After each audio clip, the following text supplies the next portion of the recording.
কেকটো মোৰ ৰেডি হৈ গ'ল, গৰমে আছে, লগতে এইখিনি ক্ৰীমখিনিও ৰেডি হৈ গ'ল। এয়া ক্ৰীমটো আমাৰ হৈছে নাই। অভেন নোহোৱাকৈ ইমান ধুনীয়াকৈ কেকটো দেখিছেনে? বহুত অপেক্ষাৰ অন্তত আজি কেক আইচিঙৰ ভিডিঅ'টো লৈ আহিছোঁ আৰু কেকটো আৰম্ভণিৰ পৰা শেষলৈকে আপোনালোকক মই বনাই দেখুৱাম। নৰ্মেল কেকটো বনোৱাও দেখুৱাম আৰু লগতে আইচিংটো দেখুৱাম থুলমূলকৈ। তাৰ বাবে প্ৰথমতে কণী এটা লাগিব। এয়া কণী এটা লৈ লৈছোঁ মই। এটা কণী, প্ৰথমতে কণীটো এনেকৈ লৈ ল'ব। তাৰপিছত আমি চেনি ল'ম। চেনিটো গুড়ি কৰি লোৱা হৈছে আৰু আপোনালোকে ইচ্ছা কৰিলে চেনিৰ গুড়ি কিনিব পায়, চেনিৰ গুড়িও আপোনালোকে ল'ব পাৰে। চেনিৰ গুড়ি মই ইয়াতে ব্যৱহাৰ কৰিম। এয়া এইটো 1 টেবুল স্পুনৰ এইখন হয়, গতিকে 1 টেবুল স্পুনকৈ আছে। ইয়াতে মই চেনিৰ গুড়ি আপোনালোকে যিমান মিঠা খায় সেই অনুপাতে ল'ব পাৰে। মই সেই অনুপাতে ব্যৱহাৰ কৰিম, যিহেতু মই দুটা কেক বনাম, এটা হাৰ্ট শ্বেপত আৰু এটা নৰ্মেল, গতিকে চেনিৰ গুড়ি মই সোৱাদ অনুপাতে লৈ লৈছোঁ। প্ৰথমতে আমি চেনিৰ লগত কণীখিনি ভালদৰে ফেটি ল'ব লাগিব। মিক্স কৰি ল'ব খুব সুন্দৰকৈ। কণী আৰু চেনিখিনি খুব সুন্দৰকৈ মিক্স কৰাৰ পিছত মই ইয়াতে ময়দা দিছোঁ 2 কাপ। এয়া এইটো 1 কাপ মানে 1 কাপৰ হয়, গতিকে 2 কাপ ময়দা মই ইয়াতে লৈছোঁ। আচলতে মোৰ ক্লিপটো অকণমান কিবা হৈ গ'ল, সেইবাবে তেনেকুৱা হ'ল। একো নাই, 2 কাপ ময়দা আপোনালোকে ল'ব। লগতে কোকো পাউডাৰ মই লৈছোঁ। এয়া কোকো পাউডাৰ আপোনাৰ মই 3 টেবুল স্পুন লৈছোঁ, 3 টেবুল স্পুন লৈছোঁ কোকো পাউডাৰ। এইটো এয়া আপোনালোকে বিভিন্ন ব্ৰেণ্ডৰ পাব। এই কোকো পাউডাৰটো মই লৈছোঁ 3 টেবুল স্পুন। এয়া এইটো হৈছে 1 টেবুল স্পুনৰ। এইখনেৰে মই 3 টেবুল স্পুন লৈছোঁ, মানে 3 চামুচ লৈছোঁ। আৰু লগতে মই বেকিং পাউডাৰ লৈছোঁ 1 টেবুল স্পুন। এয়া এইখন হৈছে 1 টেবুল স্পুনৰ, গতিকে বেকিং পাউডাৰ 1 টেবুল স্পুন লৈছোঁ। এইখিনিয়ে বস্তু, আৰু পানী দি পেলাই মই এইখিনি খুব সুন্দৰকৈ মিশ্ৰণটো বনাইছোঁ। ইচ্ছা কৰিলে গাখীৰো ব্যৱহাৰ কৰিব পাৰে, কিন্তু পানী কৰিলেও কোনো প্ৰব্লেম নাই, পানী দিবও পাৰে আপুনি। এনেকৈ খুব সুন্দৰকৈ ফেটি ল'ব। মিক্স কৰাৰ ওপৰতে বেটাৰটো কেকটো ডিপেণ্ড কৰে কিমানখিনি চফ্ট হয় বা কিমানখিনি পাৰফেক্ট হয়। এয়া এইখিনি মোৰ হৈ গ'ল। মই 2টা বনাবৰ কাৰণে ট্ৰাই কৰিম। যদি মোৰ 2টা বাউলত মিলি যায়, আৰু যদি নিমিলে মই পুনৰবাৰ আকৌ ৰেডি কৰিম। চকলেট ফ্লেভাৰৰ যিহেতুকে হয় এই কেকটো, সেইবাবে মই কোকো পাউডাৰ ব্যৱহাৰ কৰিছোঁ। সাধাৰণভাৱে বনাই দেখুৱাম, আৰু ইয়াতে কোনো ধৰণৰ অইল ব্যৱহাৰ কৰা নাই, ৰিফাইন তেল ব্যৱহাৰ কৰা নাই। আৰু এই 2টা বাউল দুটাৰ বাবে আপোনালোকক আচলতে ইয়াতে বাটাৰ পেপাৰ হ'লে ভাল, কিন্তু মোৰ তাত নাছিলে অনাই, সেইবাবে মই এনেকৈ কাগজ এখন কাটি লৈছোঁ এইটো চেপত। লৈ পেলাই ইয়াতে মই খুব সুন্দৰকৈ ৰিফাইন দিম। আপোনালোকে বাটাৰো অকণমান দিব পাৰে, ৰিফাইনো দিব পাৰে, যাতে চাৰিওফালে ক'তো লাগি নধৰে, সেইবাবে ধুনীয়াকৈ মই ৰিফাইনটো সানি ল'ম চাৰিওদিশত, যাতে ক'তো লাগি নধৰে। দুয়োটা বাউলতে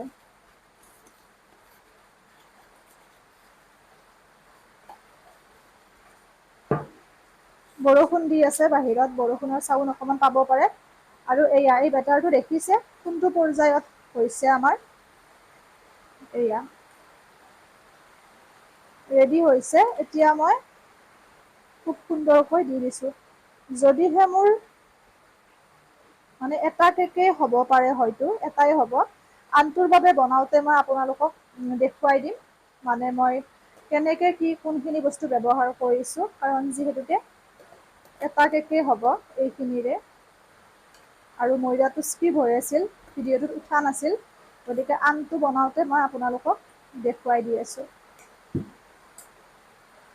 আৰু মই কেৰাহীতে বনাম এই কেকটো। আপোনালোকৰ যদি অভেন আছে অভেনত বনাব পাৰে, আৰু যদি অভেন নাই কেৰাহীটো খুব সুন্দৰ হয়। এনেকৈ ডেপ ডেপ কৰি দিব, দি পেলাই কেৰাহীটো প্ৰিহিট হ'বলৈ দিব 5 মিনিট বা 10 মিনিট সময় গেছত। মই দেখুৱাই আছোঁ সেইখিনি আপোনালোকক। এয়া এনেকৈ মই এইটো প্ৰিহিট হ'বলৈ দিছোঁ 10 মিনিট সময়। ইচ্ছা কৰিলে ইয়াতে আপোনালোকে ষ্টেণ্ড ব্যৱহাৰ কৰিব পাৰে, কিন্তু মই এইখন কেক বনাবলৈ ব্যৱহাৰ কৰোঁ এনেকুৱা ধৰণৰ ডিছ। তাত এতিয়া মই খুব সুন্দৰকৈ কেকৰ বাউলটো দি দিম। এনেকৈ কেকৰ বাউলটো দি দিম আৰু লগতে মই ঢাকোন মাৰি দিম খুব সুন্দৰকৈ। ভালকৈ কাপ খোৱা কিবা এখন ঢাকোন মাৰি দিব আপোনালোকেও, যাতে কেকটো খুব সুন্দৰকৈ হৈ যায়। আৰু এনেকৈ আমি প্ৰায় 40 মিনিট সময় ৰাখি দিম। তাৰপিছত আমাৰ কেকটো ৰেডি হ'ব, আপোনালোকক দেখুৱাম। এতিয়া আমি আইচিঙৰ বাবে ক্ৰীমটো ল'ম। আপোনালোকে যিমানটা কেক বনায় সেই অনুপাতে ক্ৰীমটো লৈ ল'ব। আৰু এইটো ডিপ ফ্ৰিজতে থ'ব লাগে, নৰ্মেল টেম্পাৰেচাৰত থ'লে বেয়া হ'ব।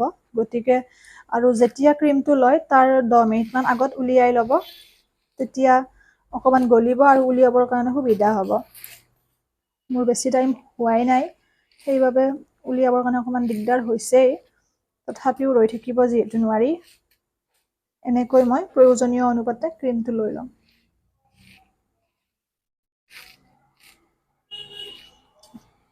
যিমানখিনি লাগে, আপোনালোকে বেলেগ ব্ৰেণ্ডৰো ল'ব পাৰে, সেইটো মই ডিলাইটৰে লৈছোঁ। এনেকৈ যিমানখিনি প্ৰয়োজন হয় মই সেই অনুপাতে লৈ লৈছোঁ।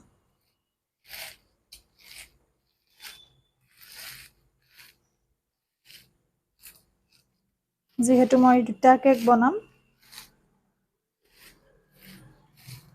গতিকে তাৰে জোখতে মই লৈছোঁ।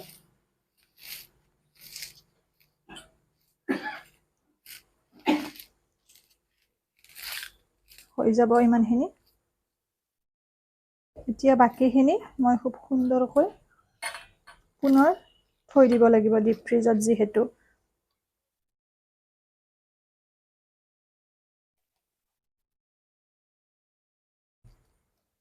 এইটো প্ৰচেছতে ৰাখিব, তেতিয়াহে ভালে থাকিব।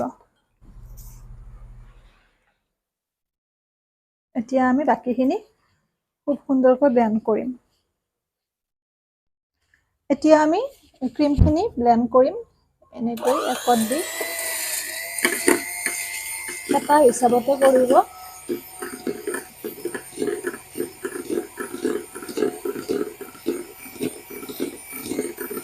প্ৰায় 5 মিনিটমান সময়।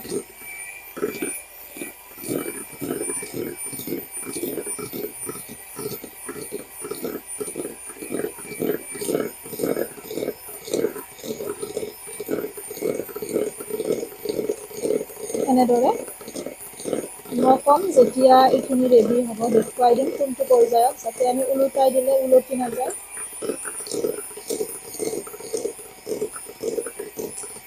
ইচ্ছা কৰিলে অকণমান বঢ়াইও দিব পাৰে স্পীডটো।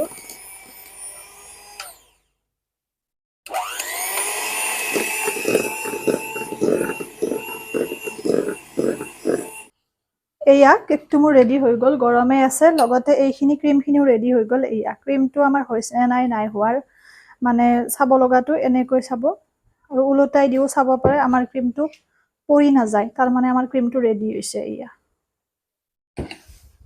এতিয়া আমি এইটো অকণ ঠাণ্ডা হ'লে উলিয়াম। ঠাণ্ডা হৈছে যিহেতু, দেখিছে কিমান ধুনীয়াকৈ হৈছে। যদিও বাটাৰ পেপাৰ ব্যৱহাৰ কৰা নাই, তথাপিও এইখিনি খুব সুন্দৰকৈ এনেকৈ উলিয়াই ল'লে হ'ল। কিমান স্পঞ্জি হৈছে কেকটো, দেখিলেই গম পোৱা হৈছে।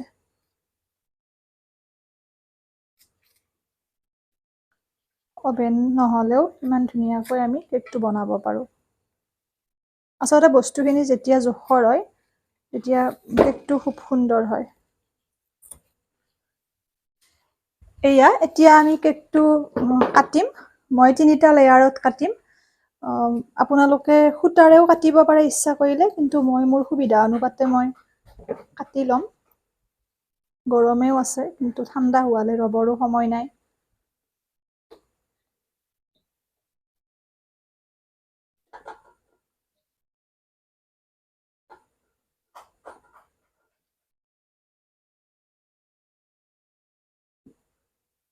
এয়া দেখিছে, এই এটা লেয়াৰ আৰু এটা লেয়াৰত মই কাটিম। ইচ্ছা কৰিলে 2টা লেয়াৰতো কেকটো বনাব পাৰে, কিন্তু লেয়াৰ যিমান কেইটা হয় সিমানে ভাল হয়। যথেষ্টখিনি গৰমে আছে, সেইবাবে অকণমান মোৰ দিগদাৰ হৈছে আজি।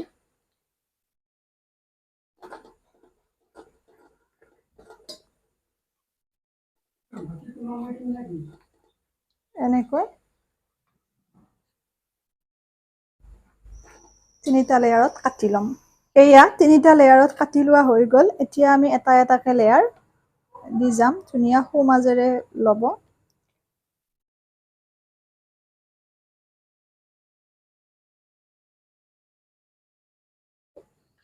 অকমান ক্ৰীম দি ল'ব ধুনীয়াকৈ। এইটো আমাৰ লাভ শ্বেপৰ, আৰু ইয়াতে চুগাৰ চিৰাপ মানে চেনি পানীটো একেবাৰে স্কিপ নকৰিব, যিহেতু আমাৰ এইটো চকলেট কেক হয়। এনে বাকী বেলেগ হ'লে আমি ইয়াতে ক্ৰাছ ব্যৱহাৰ কৰোঁ, কিন্তু যিহেতুকে এইটো আমাৰ নৰ্মেল চকলেট ফ্লেভাৰৰ কেক, গতিকে আমি চুগাৰ চিৰাপটো দিব লাগিব।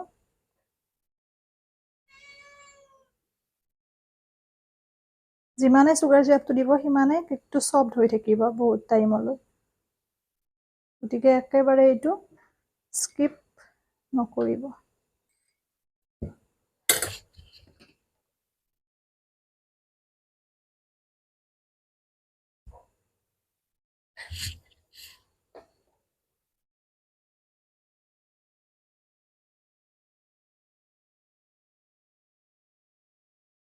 ক্ৰীম কম বেছি পৰিমাণে যেনেকে দিয়ে সেইটো নিজৰ ইচ্ছা, সেই অনুপাতে দিব পাৰে।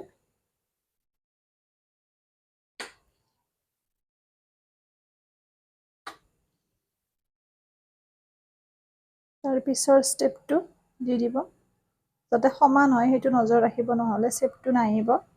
পুনৰবাৰ চুগাৰ চিৰাপ দিব।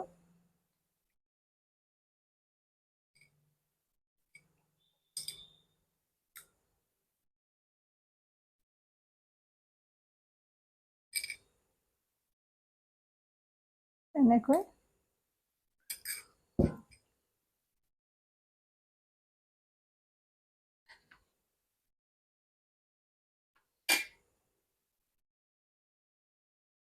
কালাৰটো আমি পিছত দিম।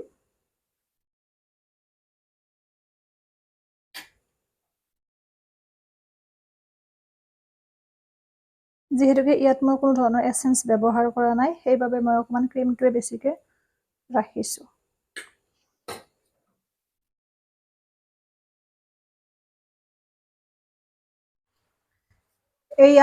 এইখিনি হ'ল। এতিয়া আমি এইখিনি কিছু সময় ফ্ৰিজত ৰাখি দিব লাগিব, তাৰপিছত বাকীখিনি ডেক'ৰেশ্যন কৰিম, দেখুৱাই আছোঁ এইখিনি।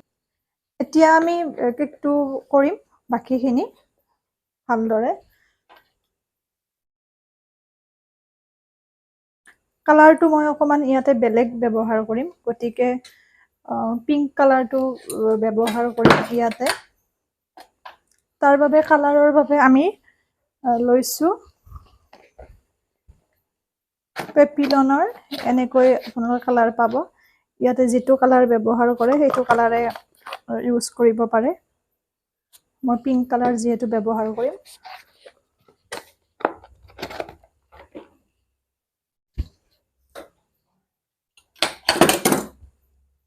ইয়াতে মই লৈ ল'ম, কাৰণ বাকীখিনি যিহেতু আৰু বেলেগ কেকত মই ব্যৱহাৰ কৰিম। ইয়াতে প্ৰয়োজন অনুপাতে মই কালাৰখিনি লৈ ল'ম।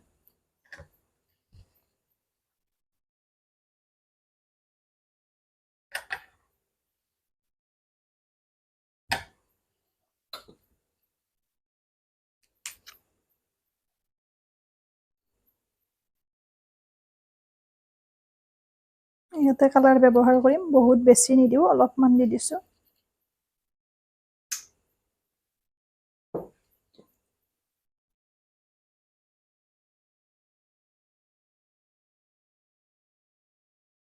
যদি অকণমান বেছি কালাৰ কৰিব বিচাৰে অকণমান বেছিকৈ দি দিব কালাৰটো, নিজৰ ইচ্ছা।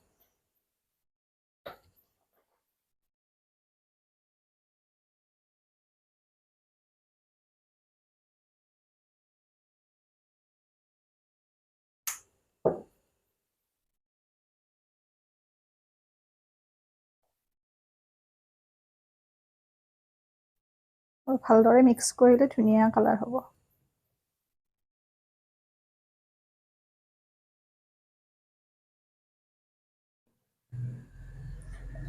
এতিয়া আমি এইখিনি মই পাইপিং বেগৰ সহায়তে দিম, তেতিয়া ভাল ফিনিচিং এটা আহে। আপোনালোকে ব্ৰাছৰ সহায়তো দিব পাৰে, বা তেনেকৈ নিজৰ সুবিধা মতে।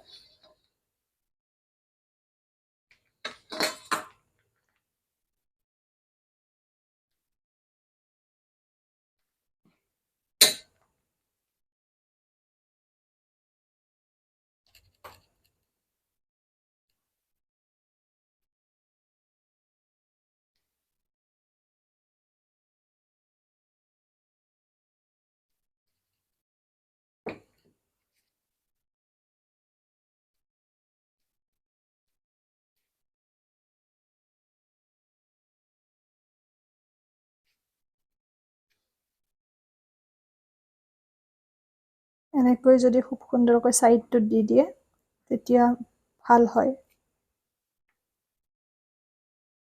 তাৰ পিছত মিলাই দিবৰ কাৰণে সুবিধা হয়।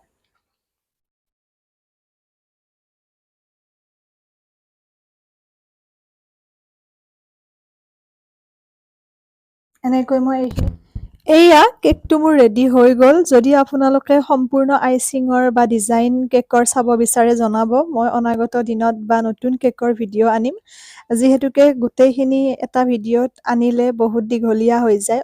অকল যদি আইচিংটো চাব বিচাৰে মই দেখুৱাম। লগতে কেকৰ যদি বিভিন্ন কথা জানিব বিচাৰে সেয়াও জনাব। মই পাৰ্টকৈ আপোনালোকক দেখুৱাম। এৰিছোঁ, পুনৰ নতুন ভিডিঅ' এটিৰে লগ পাম। সকলো ভালে থাকক, সুস্থ থাকক, হাঁহি থাকিব।